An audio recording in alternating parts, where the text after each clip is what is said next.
Hey, welcome to Hanger Z Podcast, brought to you by Vertical Helicasts. In this two-part series, Jack Schonely and I sit down with Helene Balmir, a pilot from the Phoenix Police Department. Born to a French-Canadian mother and a Haitian father who immigrated to New York in the 1960s, Helen grew up in Montreal, Canada. She's the youngest of three sisters. From a young age, Helen was an avid skier, hitting the slopes before she could walk, and competing in downhill skiing until she was 17. She attended a Catholic high school, but took a brief detour from her academic pursuits for a few years.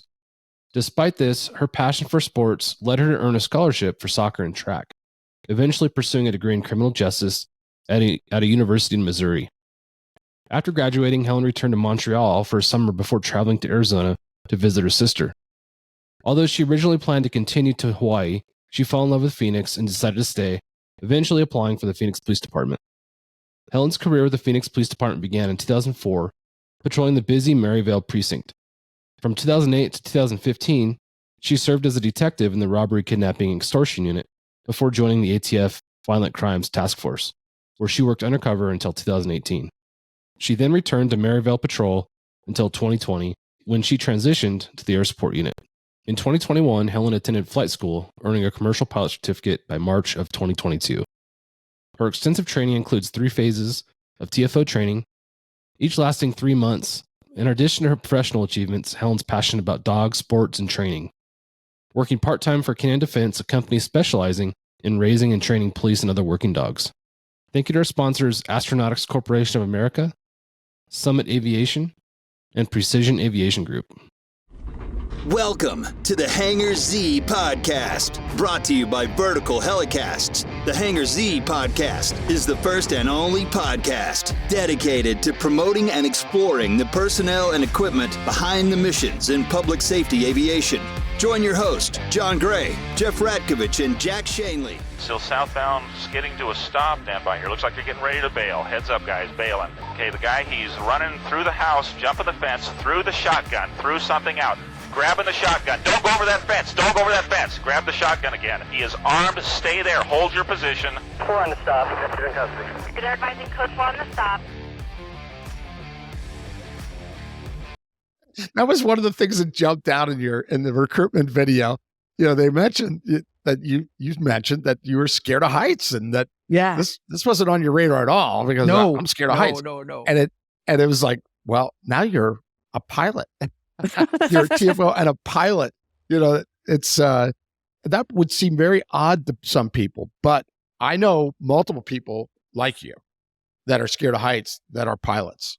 It's 2 different things, kind of like putting up Christmas lights on a ladder. You probably don't like that, right? I mean, getting on a roof or something, but flying at, thousands of feet in a helicopter, no problem. That's cool. Yeah. Oh, yeah. I'm still afraid of heights. I'm still not going to, go up on the roof. I mean, I will if I have to, but I'm not going to enjoy going up on the roof.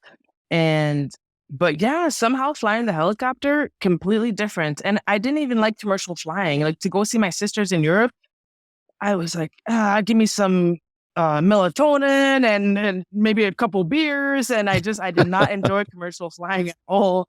And, but at the time, she was the only female pilot there, Corinne. I saw her at a funeral, unfortunately, a funeral for a fallen officer. She was coordinating the flyover for the funeral. And this is March of 2019. And we worked together in Maryvale before. And she was like, hey, what's up? Whatever. And she was like, come fly with us. I'm like, Ma, I'm all right. That's really not for me. I'm good. Thank you. And she was like, no, come on. It's Matt and I. Like, us from Maryvale. We're not going to make you sick. I'm like, no, really? Like, I get motion sickness. I'm all right. She's like, no, just come fly. So I schedule a flight. I take Dramamine because I was afraid. So I take Dramamine. I schedule a flight. And I don't remember what happened on the flight, but it was so, like, I never looked back. I was like, this is the coolest thing ever. We must have had a pursuit. I don't remember that, but we must have had something really cool, because I was like, you get to chase the heck out of people from the sky, which is the only place you're really allowed to anymore. And then you just walk away and you go back to the hangar and you have your lunch. Cool. And you don't get spit on. You don't get bloody. Right. Right. You don't get somebody complaining about how you looked at them. Oh, you just leave, go back to the hangar, and write up your report. Was the coolest thing I ever experienced, and still is the coolest thing I ever experienced. Yep. Now I will say it's the hardest job I've ever done. It's definitely super hard. Yeah, it's not Hardest, easy for sure. But coolest. Yeah. John, first flight was where? I was actually a kid. My dad was an Anaheim police officer, and he got me on a flight with Angel, and I fell in love. Yeah, as a kid, but as a sworn officer, was in Ontario, and I'd gone up. I was working as a graffiti investigator, and we needed aerial photos of the house we were going to serve a search warrant on. So I went up, and I believe it was in a 500 at the time, and did that. And I'm like, man, this is really cool.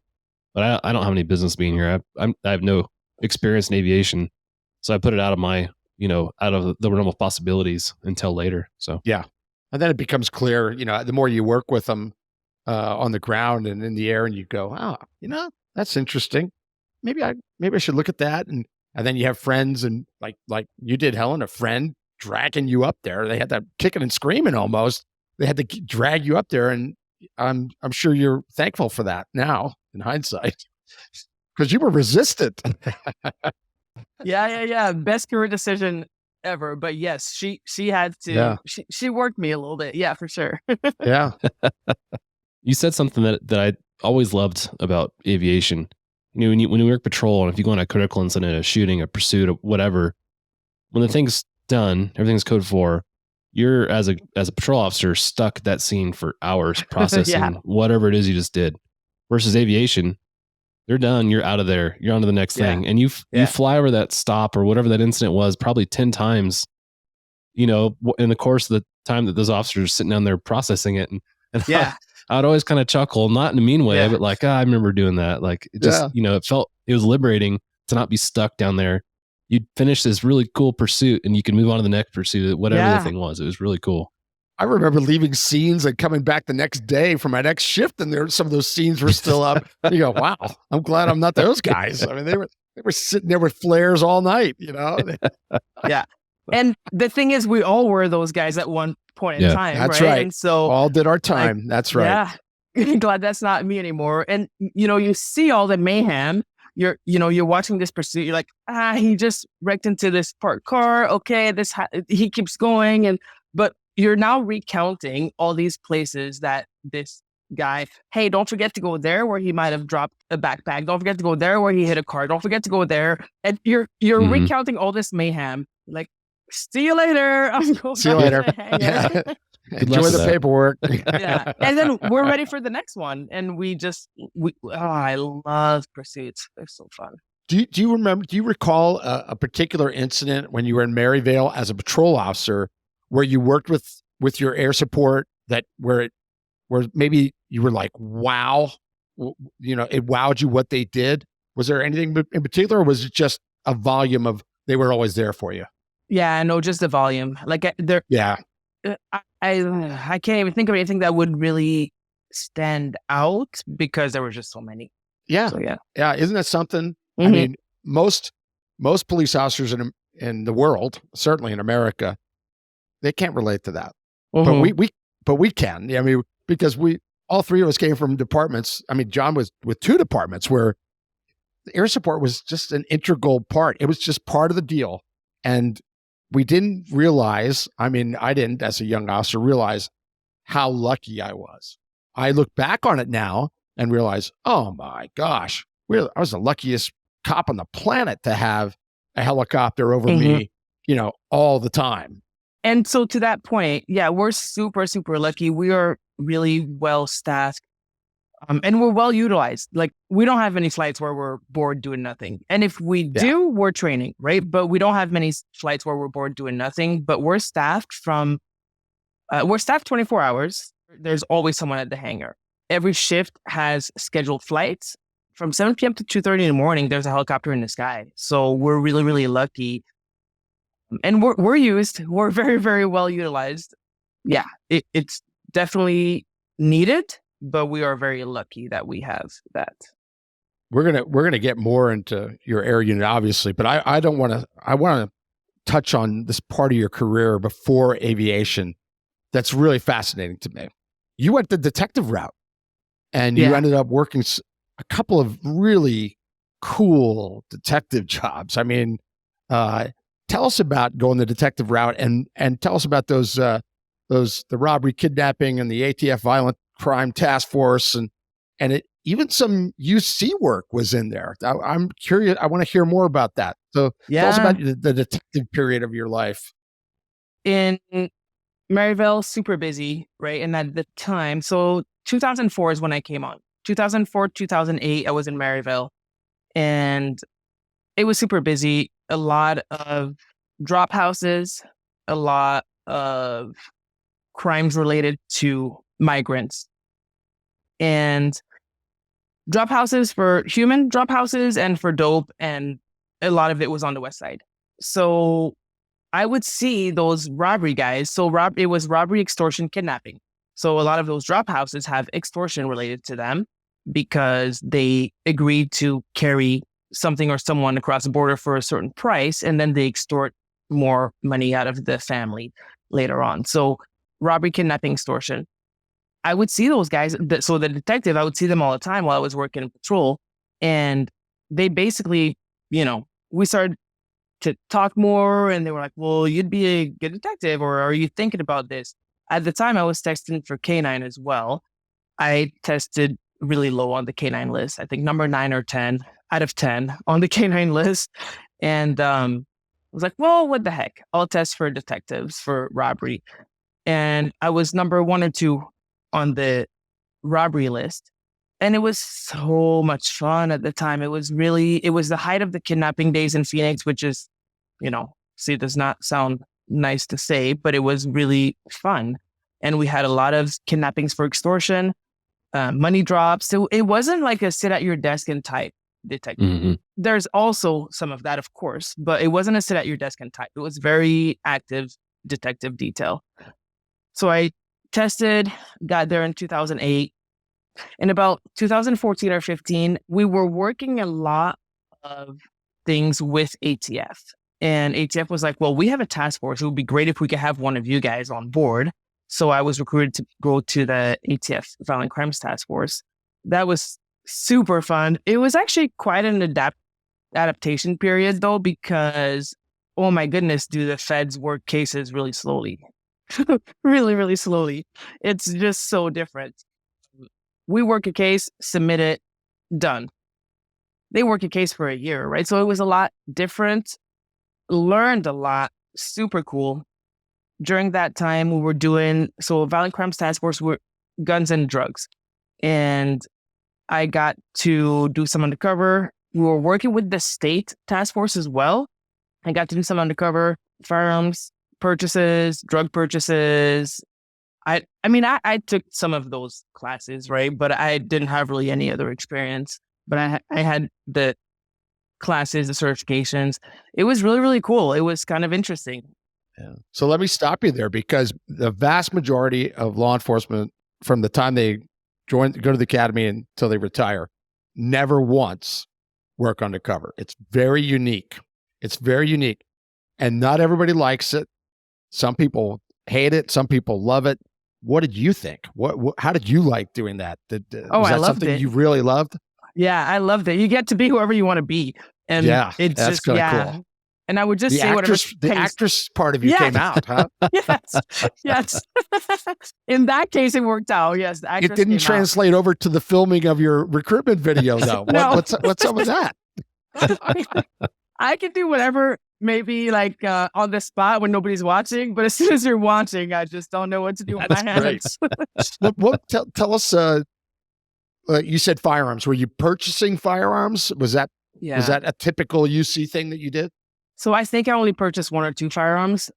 Mostly it was drugs. I've purchased a lot of meth. Okay. Yeah. Mm-hmm. Wow. It's kind of scary too, isn't it? So what's interesting too? I mean, it's definitely it's that adrenaline rush, of course, and it's definitely it's a little scary. It's adrenaline-y.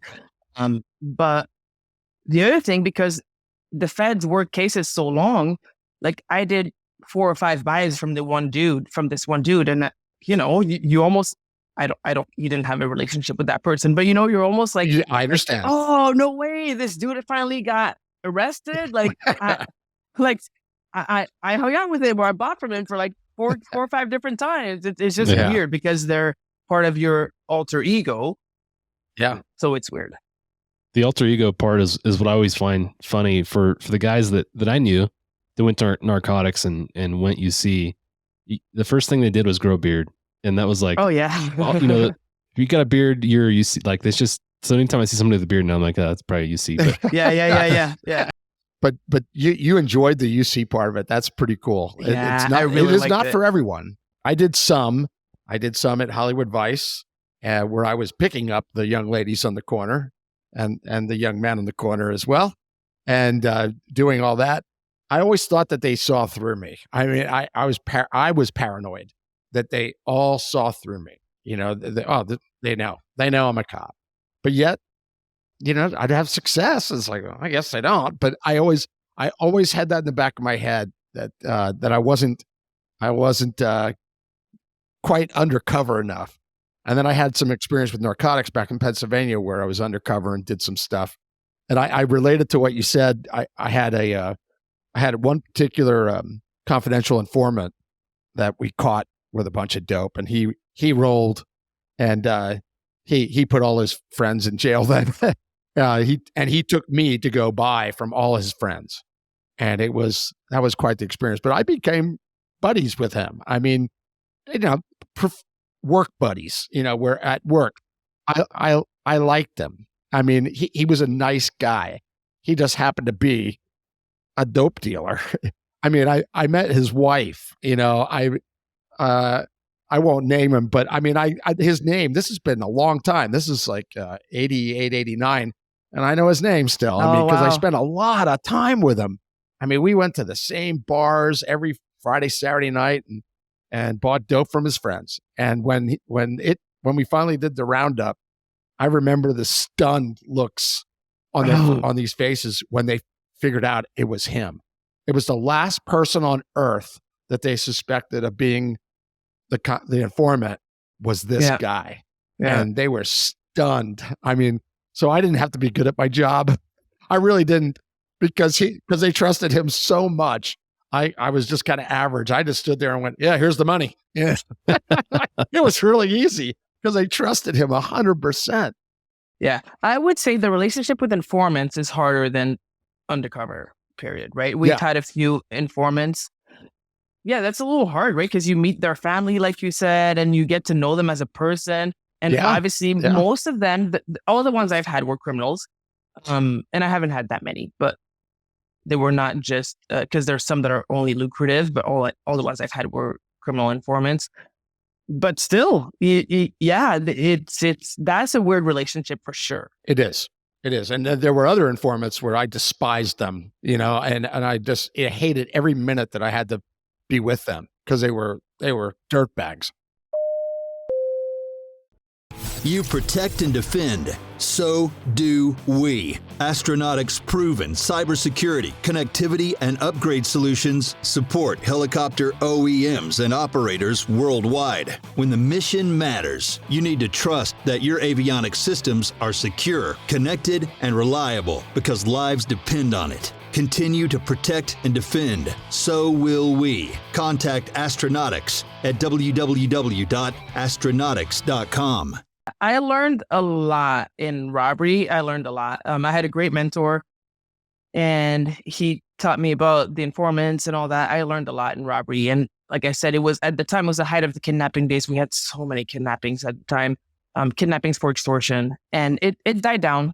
It's a lot better. I was going to ask you, has that kind of gone away, the trend, or is it still there a little bit?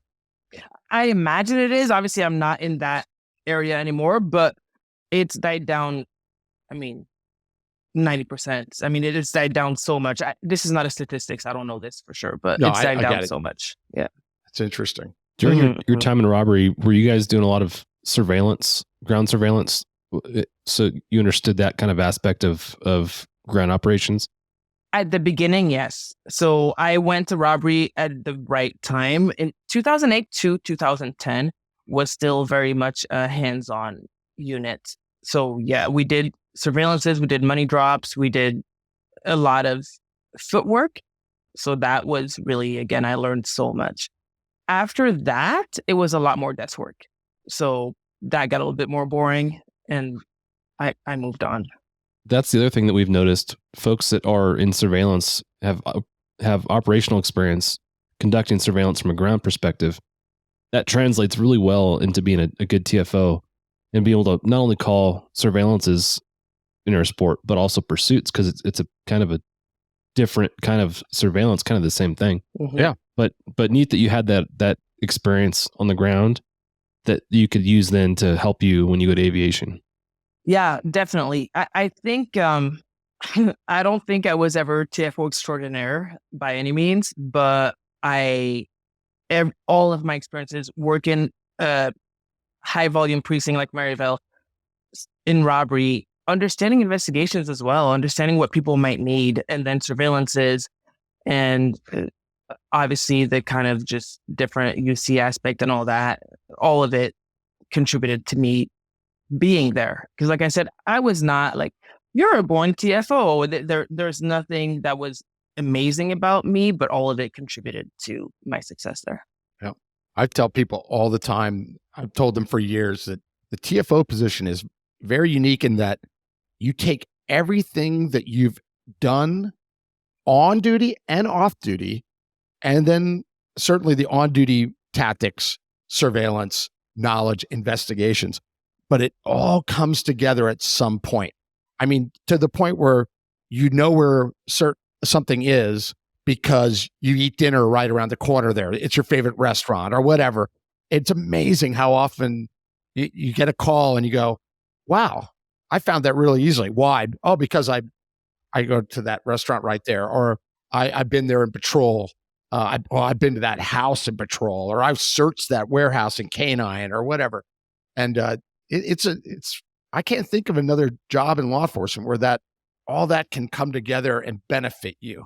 Yes. And so to that point, though, people who have worked different precincts, even if you only been patrol, people who have worked different precincts have a higher success rate or different assignments, higher success rate. Because Absolutely. If I only knew Maryville, then I only know a sixth of the city.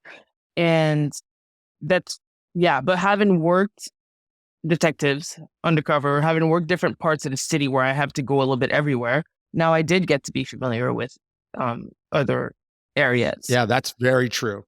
Very, very true. In bigger jurisdictions, especially. That's I know I benefited at air support because of Canine.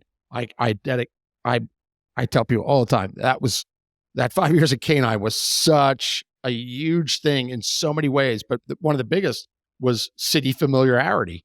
I mean, I worked every night. We went to different places in the city. Whereas if I just worked the South End or I just worked the Valley and hadn't done that, I would have been struggling as a TFO.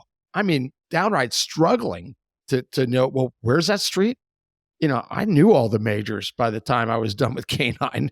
So it wasn't hard to figure it out as a TFO. It was kind of a natural thing. That's a good thing to bring up. So tell us about the city of Phoenix.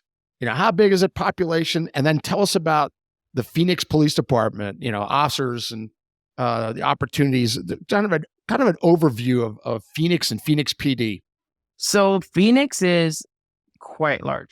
Geographically, it's a very extended area, right? So it's about 500 square miles, and that's just Phoenix. So Phoenix and the Phoenix metro area is like 14,000 square miles. So 500 square miles for Phoenix. And we service the other cities as well, right? We have mutual aid with the other cities. But 500 square miles for Phoenix, about 1.6 million people. And again, in the Phoenix metro area, like 4.6 million people-ish and 14,000 square miles. We could get probably from one end of a city to the other 10 minutes, probably. But it's a very extended area. We spend most of our time in a few precincts, and like the north side, we hardly go to. The very south side, we hardly go to. But like I said, if you add the other agencies, so our main focus is supporting the patrol officers. So that's our main focus. And obviously our agency, the support for our agency comes first, but we'll help other agencies as well. So we butt up to Glendale, we butt up to Scottsdale, we butt up to Tempe, we butt up to Chandler. So we'll go help the other agencies as well. In the Valley, we're probably, sure, we're the busiest air unit in the Valley, especially patrol wise. Mesa has a pretty decent or pretty active patrol helicopter support, but I would say we're probably the busiest. So how many officers are there on Phoenix PD?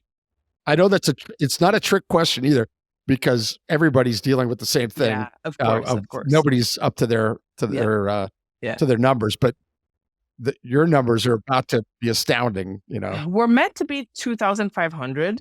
Yeah, and we are currently 1,000. 1,000?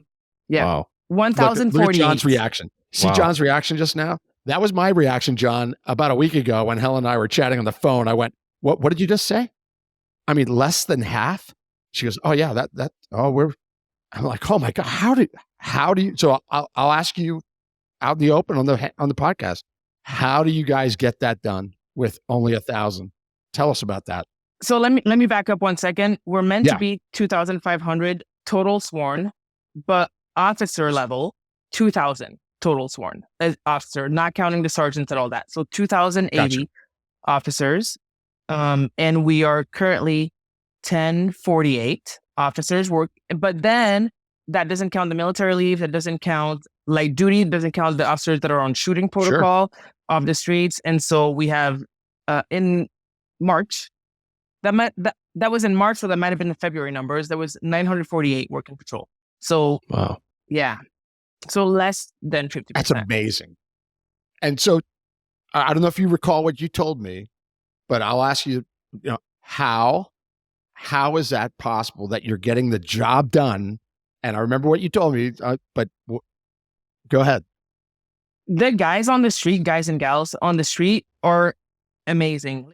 Those of us in the air unit have a few years on, right? And, we don't always have the best attitude. I mean, we try, but a lot of us are like, man, if I had to go back and patrol nowadays with the body cams, with all with the cell phones, right? Some of those dudes were not around when there were cell phones.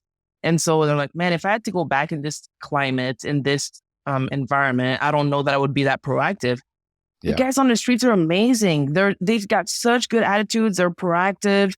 One of the precincts right now, 400, which is South Mountain, they're super proactive. One of the squads really proactive, and they're sending all their guys once a week to come do a ride along.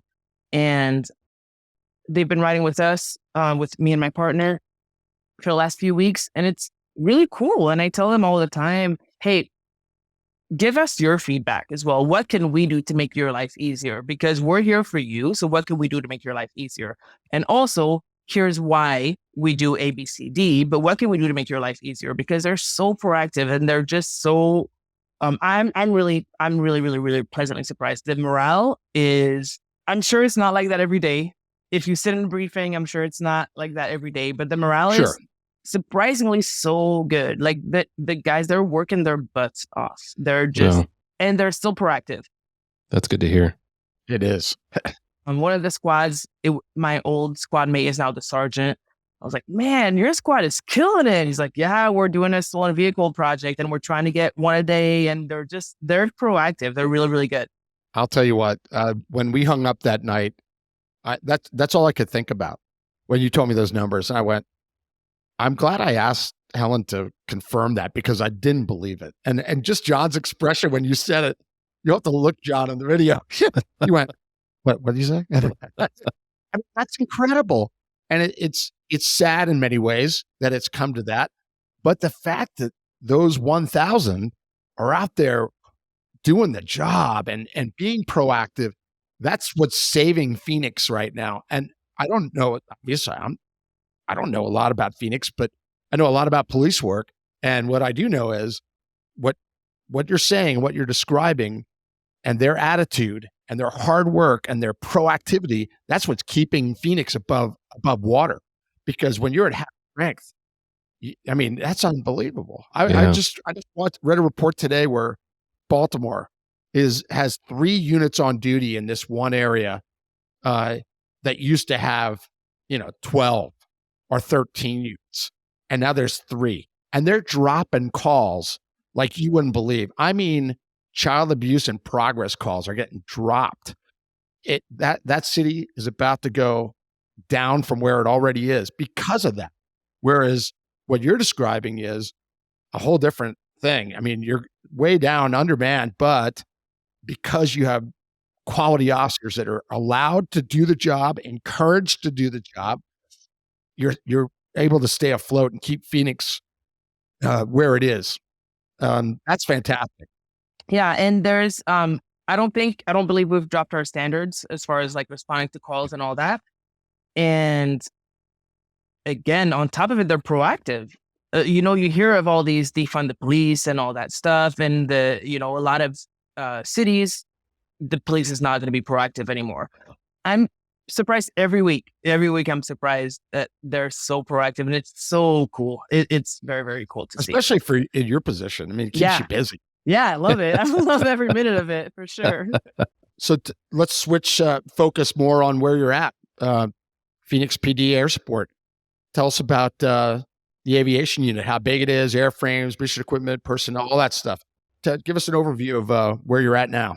Yeah. So been around 50. Well, I have not been around 50 years, but the air unit's been around 50 years. Sure. I've been around 45 years. The air unit's been around 50 years. So over 50 years, we have a rotary side and a fixed wing side.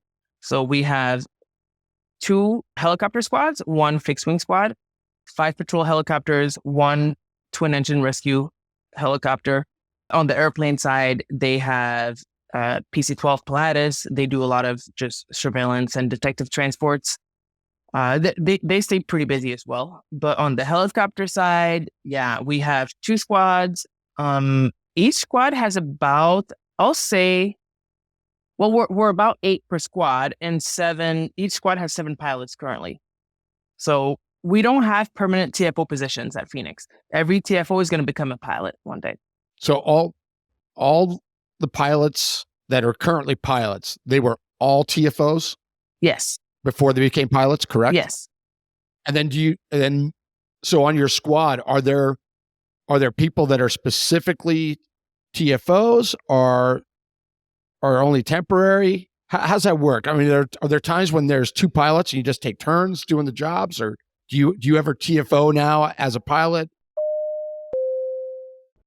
Thanks to our sponsor, Summit Aviation, a full-service provider for business, government, parapublic, and military aviation, specializing in maintenance, modifications, avionics, interiors, and paint. Discover more at summit-aviation.com. Yes, absolutely. So when you first you test for the unit, you test for a TFO position. But there are no permanent TFO positions, so you test for a TFO position knowing you'll one day be a pilot. So they're testing kind of our aptitude for all of it. Okay. So you test into a TFO position. Our TFO training is 9 months, 3 phases. So you start phase 1 of TFO training is on day shift. Phase 2 is on second shift, because now you're introducing, first flight is daytime, a little bit busier daytime. Second flight is night shift, so introducing new variables.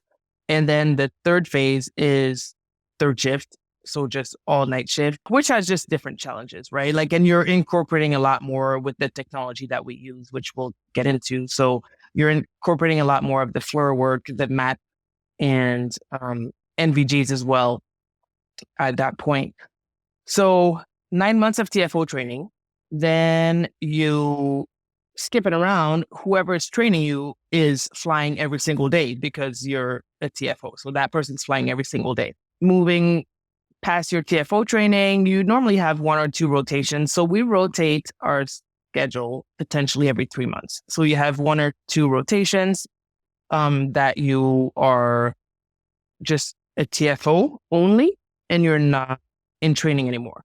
And it could be a lot longer. It just depends on training needs, budgets, and all that. But you have 1 or 2, 3, 4 rotations where you are a TFO only. Eventually, staffing and budget permitting, you go to flight school. And that's about 9 months. We do our private, instrument, and commercial at flight school. And then we come back, do a transition to the A-Star, and now we start building hours. So we build hours into the A-Star. At about 500 hours into the A-Star, we're considered a unit PIC. Well, I'm sorry, we have to do a PIC check ride, a unit PIC check ride. And if you pass that, you're considered a unit PIC. And now that you're a full pilot and whoever you're assigned with, whoever your partner is, you just take turns. Hey, I fly Sunday, you fly Monday, I fly Tuesday, you fly Wednesday. So we just take turns. And so we all still TFO and we all eventually become pilots.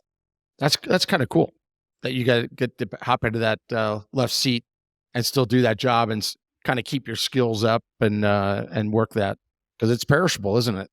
Oh my gosh, absolutely. And a lot of guys, especially the guys that have like a ton of hours, they don't mind at all. They're like, oh, I miss TFOing. It's so fun. That TFO job's best job on the planet. Oh my gosh, it's so fun. When it's exciting, when it's busy, when it's exciting and it's busy, there's no better job than that TFO job. And that's what's nice about your unit, that you can hop back in there, and keep that. Yeah. And we're a busy unit. We have about let me think about this. We have about 10,000 calls per year, 10 to 12,000 calls per year. We recap about 2,000 arrests that we assisted with, about 200 pursuits, 200 foot pursuits. We're pretty busy. For Arizona, we're pretty busy. I don't know how that compares to LAPD or LASD. Oh, that's very busy. Yeah. Wow, that's great.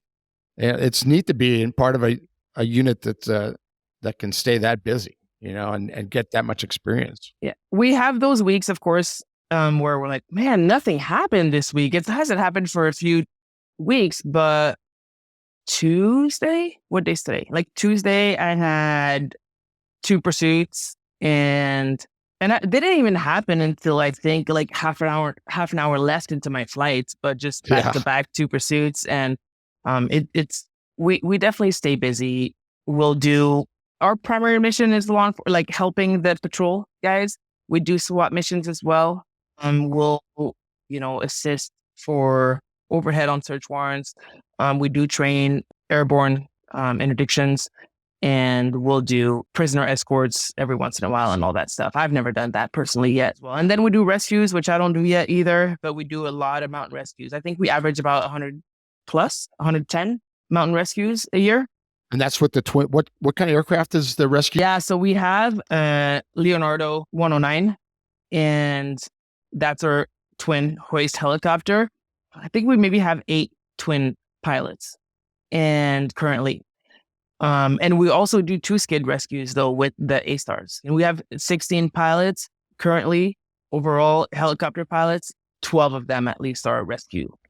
So they do both. They'll be flying patrol, just on a daily basis, but they might get a rescue call in the middle of that and switch aircraft and then go up to the mountains and do their thing.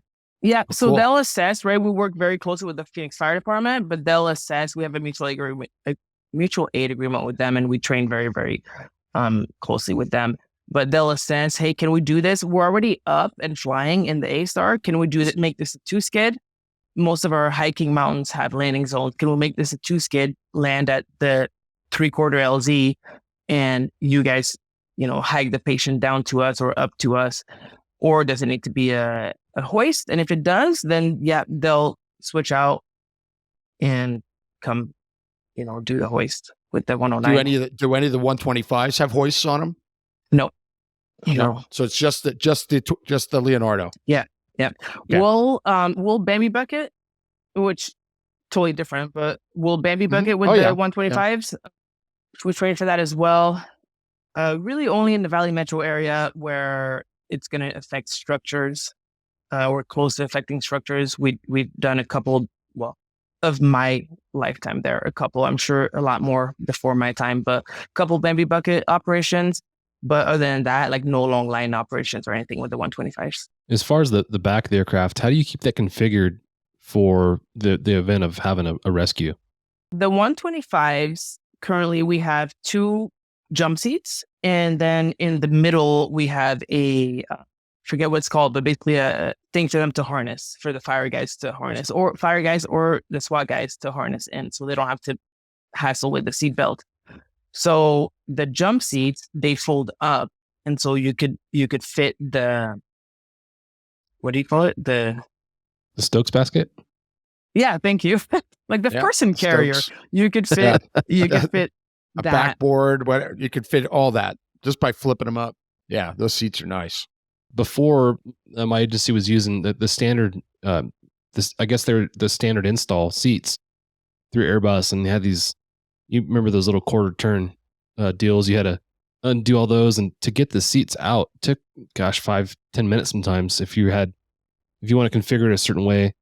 Well, we went to LifePort, and you could literally take 2 pins out of the LifePort seat, and you've got the seat. You can take it out, leave it on scene with the fire guys or whoever's there, or not. It was really cool to be able to change the time it took to configure that in a rapid manner. So I don't know that it's LifePort or not. I should have known this probably before, but it's definitely super simple. It's the pins, right? Pin. I'll bet it is. Take it out. Yeah. Those are great. You can configure that so many different ways. Yeah. To fit the needs, whether it's a SWAT guy or a paramedic, or just flip them up where you got all that room back there to work. Like sit there. That's really nice. Talk about the weather and particular temperature and how that affects you as a pilot of a police helicopter over Phoenix. Yeah. So most of our weather is severe clear, right? It's always clear. It's just, we'll say severe clear again. Yeah. Yeah. Hard to manage, right? Yeah. So, we're really blessed with clear skies all the time, but we do have extreme heats and we do have monsoons. And we get, like right now, we're getting a lot of random winter storms. So we do still have to stay up on weather. But my commercial check ride DPE, one of the things he said to me, he was like, hey, he knew where we're going. He's like, hey, I know you're going to fly with Phoenix. Please stay on top of the weather. We don't have weather here, so we tend to take it for granted. So please make sure you stay on top of weather, because we don't have a lot. So monsoons, big thing in the summer. Those storms just kind of come out of nowhere. Obviously, they could throw all kinds of things. Visibility is our thing. A lot of dust storms. So visibility, you'll see a dust storm come from miles away, and all of a sudden, before you know it, it's in your face. Heat's the big one. In the summertime, if you're on second shift, sometimes we'll be down for heat. We'll say we're down for weather. There's no storms. Yeah, but if it's, 50 Celsius, the generator has limitation of 50 Celsius, and which is 116.6, I think, Fahrenheit. So yeah, we have the generator limitation, which a few times in, hot heat of the summer in July. So at 3 p.m., 4 p.m., you get to that limit. Wow. Yeah. When I think of the weather in Phoenix, I think it's extreme. Like you've extreme hot. Then you talk about the monsoon storms. It's clear until it's not, and then all of a sudden there's extreme wind and extreme dust and extreme rain, and then it's gone. So from a planning standpoint, how do you stage your aircraft on the ramp when there's a threat of a dust storm coming through, or how do you guys kind of plan for that kind of stuff? Again, we just have to stay on top of it, because most of the time it's severe clear. So we have to kind of stay on top of, obviously, whenever you're the PIC for the day, you stay on top of, you do your weather briefing, and 15 knots, rotor brake, 25, bring inside, 20, 25, bring it inside. So, and our hangar is right there on the airport. It's pretty quick overall. We'll pre-fly, get everything situated, and let's say we push it out where we're ready to go, and the wind or the storm kicks in, we'll just pull it in, but straight in. So it's a quick turnaround, honestly. It doesn't make much of a difference. It's annoying for you when you get used to you just get used to the quickness of jumping in and going, but it adds 3 minutes, maybe 4 minutes. So it's not really a big deal. Yeah. What airport is your hangar at? Deer Valley Airport. Yeah. Deer Valley. Okay. Mm-hmm. Mm-hmm. Yeah. So we have a few. So we got Sky Harbor is our international airport, Class B. We have a few Class Ds, and we're at Deer Valley. But we have Deer Valley, Scottsdale, Mesa Falcon, Gateway, Chandler, Glendale, Goodyear is not too far. So we touch all of these airspaces. Yeah. So you keep busy when you're moving around the city. You keep busy on that radio with ATC. Yeah, for sure. That's one of the hardest part to get used to, right? Because in school you have the one airspace. We get sent to school. We now contract with Quantum Helicopters at Chandler Airport, and we deal with Chandler and Gateway. We deal with 2 airports, and that's it. And we've seen our pilots in the year and a half that we've been TFOs. We've seen our pilots deal with it, but when it's not you dealing with it, it's definitely it's different. What's your relationship like as a unit with all the towers that you deal with? Are they good to you? Yeah, absolutely. Yeah, for sure. And we try to also be good to them, right? We try to not abuse in any. Well, we certainly don't, but we won't ask to go. Right, we have transition areas where we can operate at certain altitudes, certain where we could cross from. Because Phoenix, Sky Harbor is in the middle, so we have a north side and the south. So we deal with both the north half and the south half, and we have the transition areas. We have kind of the no-go spaces, and we won't ask to go to a no-go space for like a graffiti call, right? We'll only ask if it's quite important, but our relationship with them, they're very, very good to us. I went on a tour of Sky Harbor and it was so cool. Oh my gosh, this is all you guys do. Like they have a lot going on. My goodness, I can imagine. But they also kind of talk to us a little bit about how they view us, and obviously FAA is FAA, right? The rules are the rules, but they're really, really good to us. And it's good that you have that relationship. Yeah. Like if we've chased people in between the runways before, and they'll let us, again, traffic permitting, but they'll let us. And sometimes they get a little bit excited about it. I had one recently. When, so there's all the freeways around the airport, and I'm like, hey, tower, I'm following this car around the I-10. Can I keep going? Yeah, Firebird, approves requested. And then, it's going northbound. Can I go? Approve as requested. Going eastbound. Can I go? Approve as requested. I'm like, hey, he's about to turn into the airport. And all of a sudden, tower goes, Firebird, follow that car. And I was like, what? That's great. Like, so approve as requested? Like, it took me off guard. I was like, so yes or no? I didn't know what to do. But yeah, so they could get a little bit into it as well. And they're really, really good with us. Again, we know the rules, right? They know that we fly every day, so I think it's kind of a give and take, right?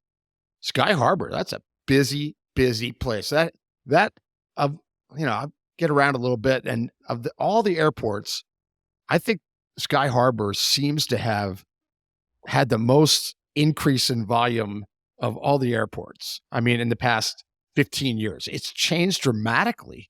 I remember going in there where it was kind of sleepy, a long time ago, and now that is a busy place. Terminals are huge, lots of aircraft.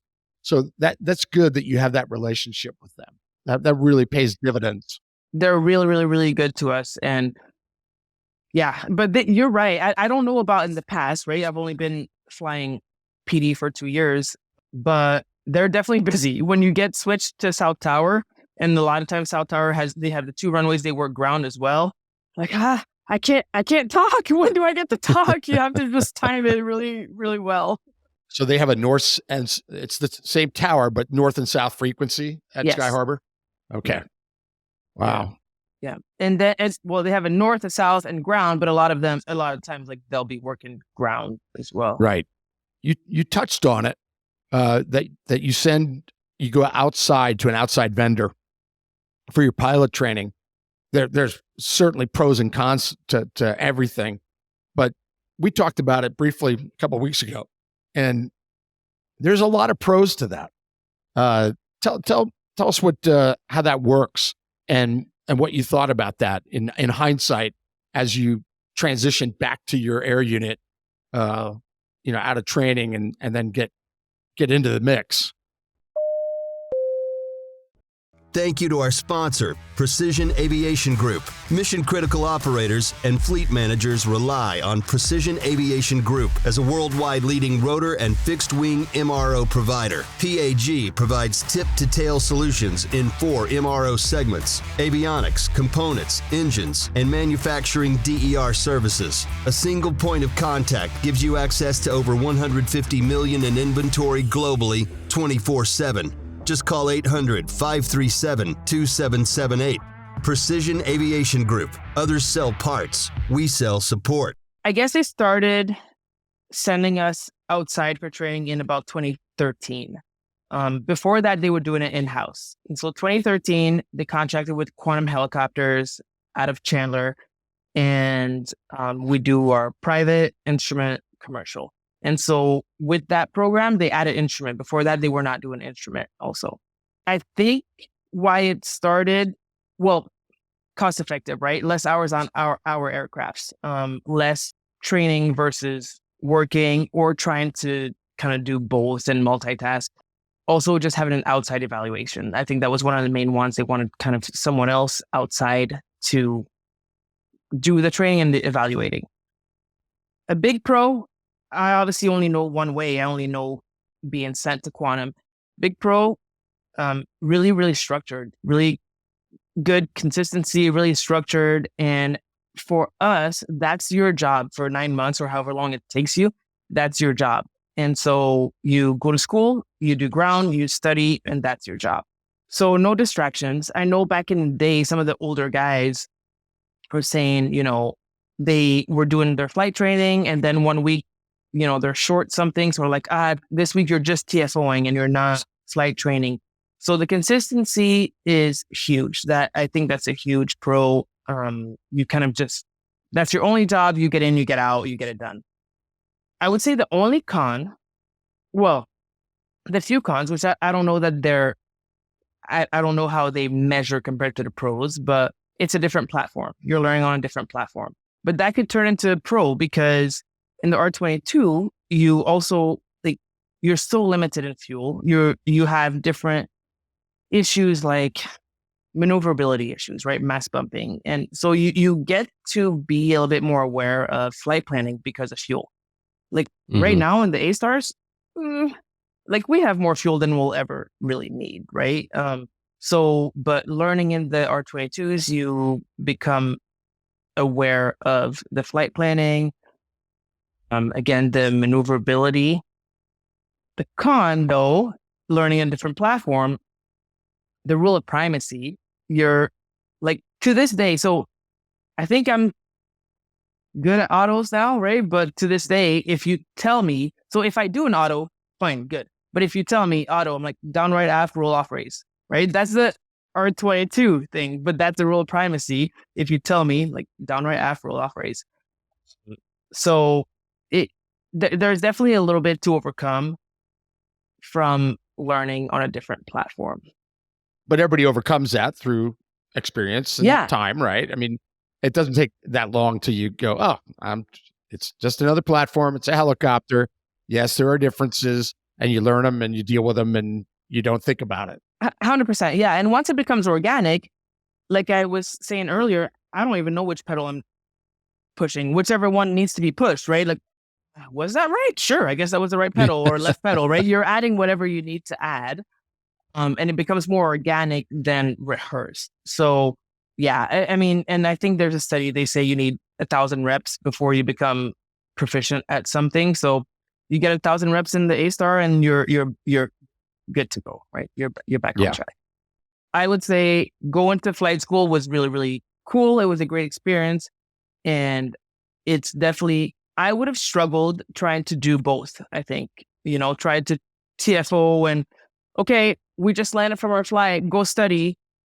Okay, hold on, let me get myself situated and just change my mindset. It's a great, I think, thing that we contract out. You got immersed. I mean, you got immersed in it, where you live it for that 9 months. You live it. and where you're away from the hangar. Yeah. You're away from, the crime and the drama and all the stuff going on. And you can just concentrate on learning about something that is almost overwhelming in the beginning. I mean, we would all agree with that. When in the beginning you go, how am I going to possibly learn all of this? Mm-hmm. But we all did it, and but if you're immersed in it and you don't have those distractions there, that's a huge, huge plus. Yeah. Yeah. It's like they say, it's like drinking from a fire hose, right? So it's a lot at first, but we have a lot of pressures we put on ourselves. We're competitive, obviously. And so the first dudes that went there, they're like, they didn't get below 90 on their written, and they didn't, so it's competitive. Meanwhile, my instructors are like, I got a 75 on my written. Like, I can't get below 90. I can't get below 90. Yeah. I'll be that one guy that got below 90. So it's, there's a lot of pressures, but there's self-induced pressures, and you want to do well. Like, I don't want to be that mediocre pilot. I want to be the best pilot. So yeah, that's right. Wow, that's good.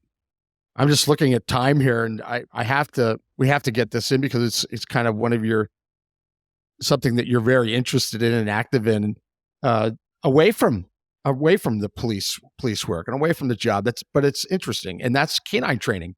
Tell us about the canine training part of your life. Growing up, we always wanted dogs, and my parents were like, nope, we don't have time for this. You can't have dogs. We're going to the country to go skiing every day, whatever. We can't have dogs. And so every weekend we can't have dogs. And so we never had dogs growing up. When I came onto the PD, I actually got a rescue that my academy classmate picked up in South Mountain on a call. So anyway, but I wanted to get into dog training. So I got just a little bit more involved in normal pet dog training. And the more I got to learn, and then police canines, I was like, yeah, this is pretty cool. So I got interested in police canine. And like I said, I tested when I had 3 years on. I didn't do very well on that test. But after that, I just kept kind of searching it and seeking it. And I got involved with a company called Canine Defense. And they provide and train police and military canines, personal protection canines as well. So I got involved with them at least 15 years ago now. Wow. And so I've been helping with, training and housing police dogs this entire time. And so my career took me a different direction as far as working police canines. So I did not end up doing that, of course, but I'm still involved. So Canine Defense is, currently running canine academies for the various PDs here in the Valley. So for Phoenix, Sheriff's Office, a few different suburbs as well. What is it that you like about that training? Is there something in particular that grabs you on that?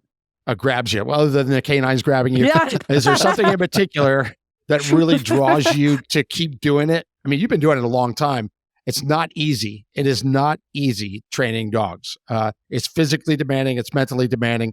It can be demoralizing. It could be all sorts of things, but you keep doing it. And there must be something there that keeps you going. What is it? So everything you just said, really, you never know. You could be, I mean, Jack, we've talked about this, but you could be like, I got this routine down. I'm good. Yeah. And then your dog like, nope, I'm going to have a poop right now. So it's the best example. Yeah. It's the best example. So many variables.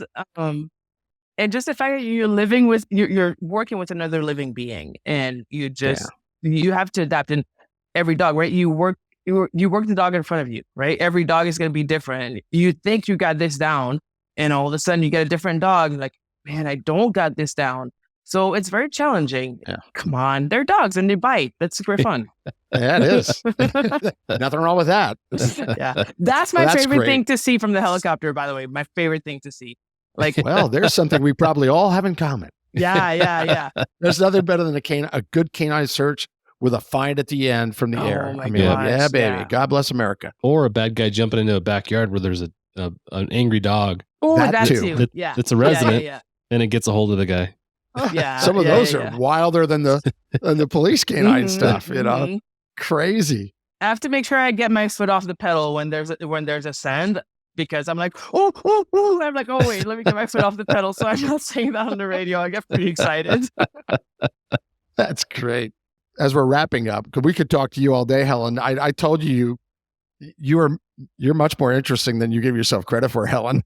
So besides Phoenix PD doing really cool videos about Helen, what else are they doing? Because this is a topic that John and I are interested in, and we ask everybody because everybody's in the same boat with retention and recruitment. Everybody.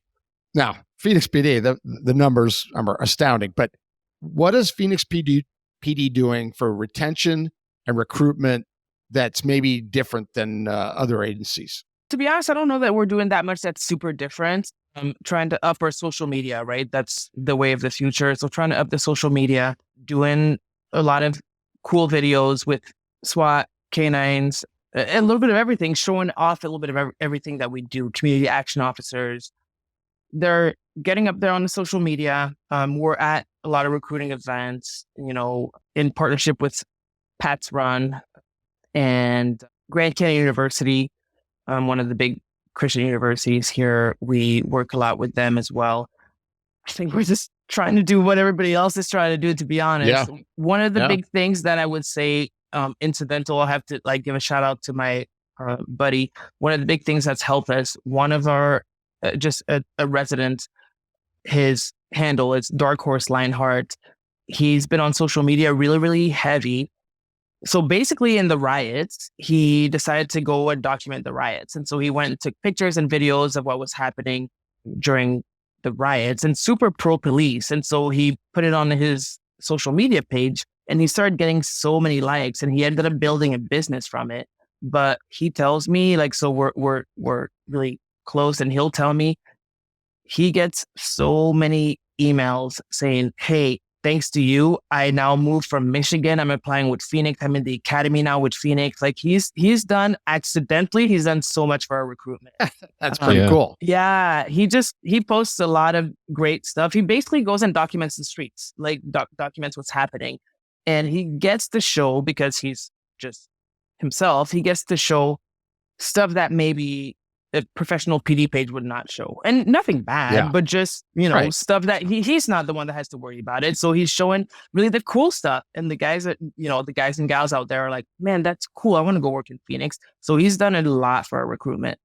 And again, I think overall, just we're trying social media, a few recruiting events. Again, we're lucky because we have a lot of movement and a lot of possibility for movement. And so you're not just recruiting someone to be like, come be a patrol, a beat cop, right? We get to show. So at those recruiting events, they'll have the canines, the SWAT teams, the air unit, community action officers, the dive team. We have a dive team, right? So they'll have a little bit of everything. We're really well versed in a lot of things, a lot of disciplines. And so we get to highlight that in the recruiting events. You said that was one of the draws for you is opportunities. Well, that's a draw for a lot of people.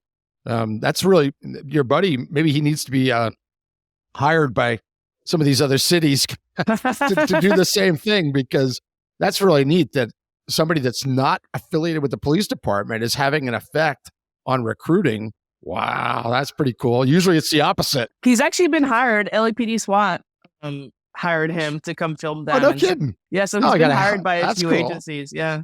His page is great. There's 3 that I follow, and Helen and I were talking about this. That's one of them. 1033 is an LA County based social media influencer, I guess what you'd call them, but not really influencing the fact that they're not shooting video of themselves. They're shooting law enforcement videos in a positive light. That's the only way I can think to say it. And there's one in the Inland Empire in Southern California called Subpar Productions.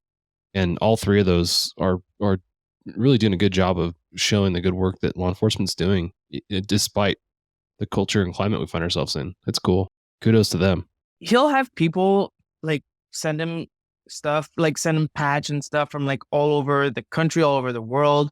And he's like, I just got bored and I was going to go document the riots. He didn't see that coming, but it turns out he's been a really, really huge help. And so with him doing that, then puts us on the radar. So now people Google, right? Phoenix PD, and then our media page is a lot better than it used to be, obviously. So he just he's helped put us on the radar, and then we've upped our game as well quite a bit. So that's cool. Nice. Yeah. Well, you told us a lot of good things today about your department, and people that are out there, thinking about careers. Certainly, if they listen to this, Phoenix PD just went on their radar because of those things.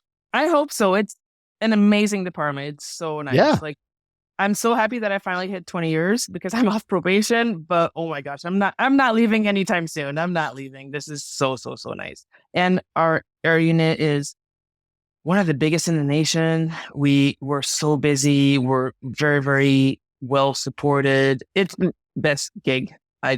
Yeah. If you had to pick one thing, and it's difficult. I don't know that I could answer this question if you were asking me. But if you had to pick one thing about Phoenix PD that makes you happy and makes you really happy that you made that decision, is there one thing that you could put your finger on, or is that an unfair question? Flying. Well, there you go. Flying. That's yeah. And that wasn't even in the plan. No. Isn't that cool? No. Yeah. It wasn't in my plan either. That wasn't on my radar at all. No. Oh, no way. No. Canine was. Yeah. But flying, that just happened. And I'm very, very thankful it did. It ended up being an incredible experience and far beyond my wildest dreams. But it was not. I mean, I know people I worked with where they knew the day that they applied to the LAPD, I want to go to air support someday. They knew it and they got there. But I wasn't one of those. It was other things. And it just happened. And I'm very thankful for that. I didn't even know where the building was until I had 16 years on. Like, I don't. That's really cool. Yeah. And now it's your favorite thing about the department. Yeah. Like a boring, lame day is still the best day I ever have. Because it's amazing. You get to fly and you're up in the sky. It's beautiful. It's fun. It's just so cool. Yeah. It was called it Shangri-La. Yeah. Yeah. It is. Absolutely. Yeah. John, anything to wrap up here with Helen? No, I just really appreciate your passion for law enforcement and for aviation. It shines through in the way you talk about your career and the things you've done. And thanks for, joining us and talking about the wide array of things we talked about. I think we talked about everything that you could possibly touch on. And like Jack said, we could talk for hours longer. So we'll have to have you back on at some point. But really, really just interested to hear how things go from here on out for you. Thank you so much for having me. Like I said, I'm pretty humbled that you guys would have me on here. It's a pretty impressive platform you have. And I could say a lot more about Phoenix PD Aviation. And I talk a lot. I've been told I talk a lot. So there's that. Well, we're glad because you got to talk to us. So yeah, Helen, thank you so much for spending some time with us. I know you're busy and we've kept you busy with phone calls and emails, but I am so glad. I am thankful to John Skinner, who's going to listen to this because I told him you posting that video was the catalyst to contacting Helen. And we're recording this week. And he was like, oh, I can't wait to hear it. So, John, thank you for posting that because otherwise we might not know who you are, Helen, at this point. And John has created an incredible platform here. He has. And absolutely. This shows the reach that we can find people like you with great stories, great backgrounds, unique things. Everybody has a story. Everybody does. And we like profiling that. And we knew you'd be great. Yeah. And so thank you again from me personally for being so easy to work with over the past few weeks. And thank you to the Phoenix PD for allowing Helen to join us as well. We made sure we got that done and done right. And we're thrilled that I knew they'd let you on because you're a very good spokesperson for the department. You made... you certainly represent Phoenix in the finest way. And that's a great thing. And especially right now in the world of law enforcement. So Helen, thanks a lot. I appreciate you both. Thank you so much. Really. It's a great opportunity. Very welcome. So thank you. Yeah. This was fun. This was fun. We expected this and we got it. Oh, so, thank you. With that, Helen, thanks. Safe flying out there. And we'll wrap up and talk to everybody next time on the Hangar Z podcast. Thanks for joining us for this episode of the Hangar Z podcast. Don't forget to like and subscribe to hear more stories that promote the personnel and equipment behind the missions in public safety aviation. Lastly, stand by for a message after a word from our sponsors. Cheers. Thank you to our sponsor, Precision Aviation Group. Mission-critical operators and fleet managers rely on Precision Aviation Group as a worldwide leading rotor and fixed-wing MRO provider. PAG provides tip-to-tail solutions in 4 MRO segments: avionics, components, engines, and manufacturing DER services. A single point of contact gives you access to over 150 million in inventory globally, 24/7. Just call 800-537-2778. Precision Aviation Group. Others sell parts. We sell support.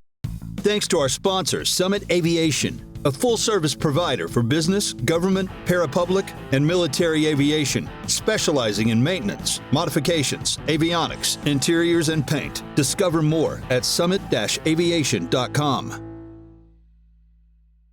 You protect and defend. So do we. Astronautics' proven cybersecurity, connectivity, and upgrade solutions support helicopter OEMs and operators worldwide. When the mission matters, you need to trust that your avionics systems are secure, connected, and reliable, because lives depend on it. Continue to protect and defend. So will we. Contact Astronautics at www.astronautics.com.